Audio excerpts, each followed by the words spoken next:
Avec Anne-Laure Jumet, nous sommes au cœur de ce marché d'intérêt national pour célébrer les 50 ans d'existence, puisqu'ils ont déménagé du cœur de Paris pour venir donc à 7 km de la capitale, au sud de la capitale. C'était en 1969, le 3 mars exactement. C'est une vraie fourmilière autour de nous. Et en 2015, une nouvelle halle consacrée aux productions bio a ouvert ses portes ici même.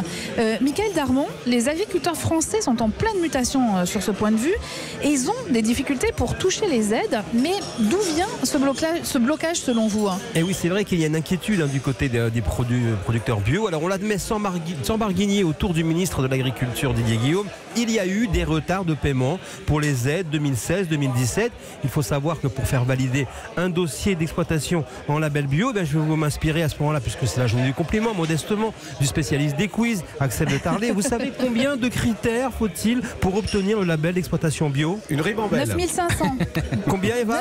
9500 Bravo, références. c'est tout, effectivement. 9500 critères, vous vous rendez compte? La simplification administrative a encore beaucoup de chemin à faire. Donc, sur les 4 milliards d'aides aux producteurs bio, il en manque 60 millions à verser. Donc voilà une information qui va faire plaisir aux producteurs. À partir de mai, c'est réglé. Les aides de 2018 seront versées, elles, en 2019, comme prévu. Michaël, donc on comprend, c'est une vraie transition écologique en douceur qui se joue en fait en ce moment même.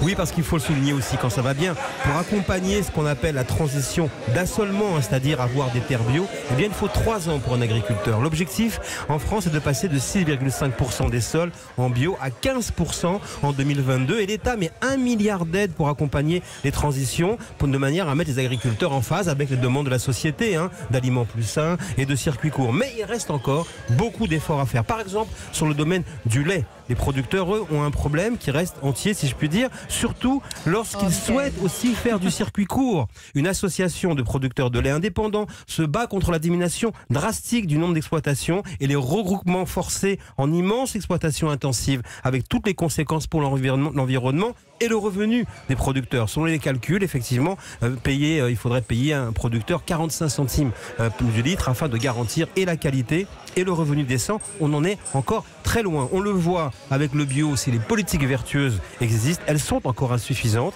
La transition écologique, c'est aussi le combat quotidien de beaucoup de producteurs, mais il se heurte encore à beaucoup de vieilles résistances.